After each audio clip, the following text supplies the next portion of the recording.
Hi, good afternoon everyone. I'm Ibir Fuentes. I'm 31. I stand 5'10", and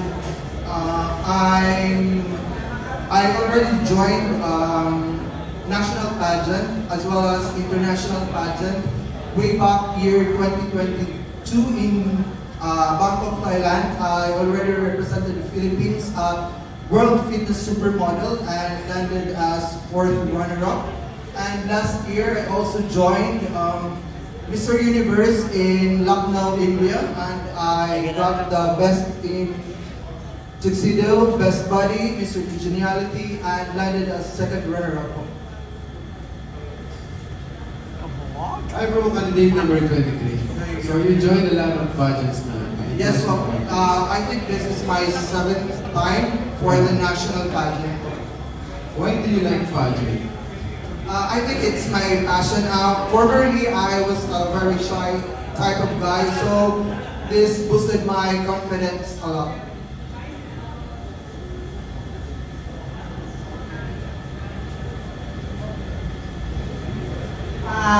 What is your advocacy? More on, because I'm a registered nurse, so it's more on health and fitness. I'm formerly HRYs at the same time company nurse, so I resigned because it's kind of, the job is very not healthy for me anymore because I'm handling 5 companies with more than 1,000 employees. So I just resigned and focus on modeling and pageantry right now. Ako naman si mataas. Ikaw, mag-isa.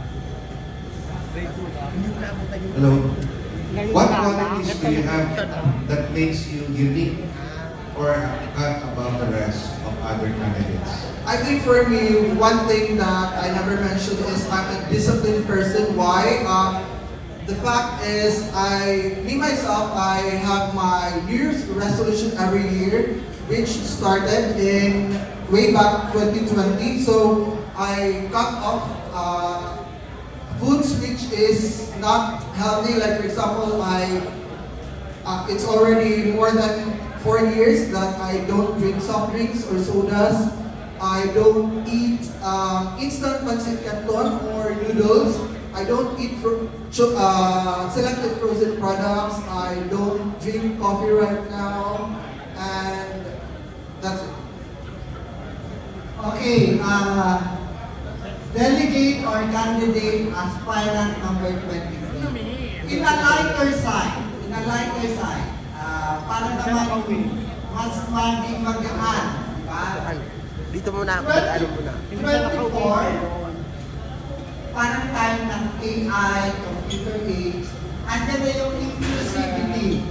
It's not issue anymore pag ikaw ay may katulad kapatid, lalaki, babae, whatever. In your own opinion, halimbawa, meron kang isang mamahalin na LGBT.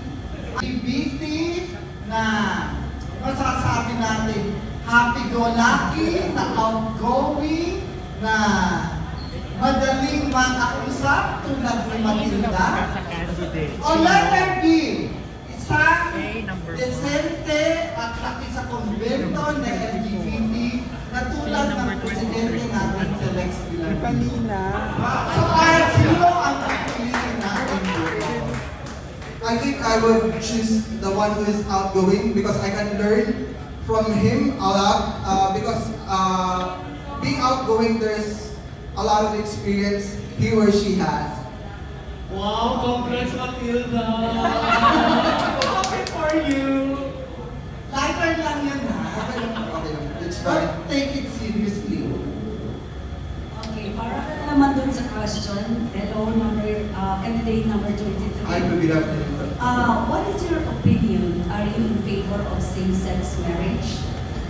I think for me here as a Catholic country, here is not in favor. But for me, as my opinion, I'm in favor of it po. Kasi whoever, pwede ka naman magpakasal, not in the church, but as a civil wedding.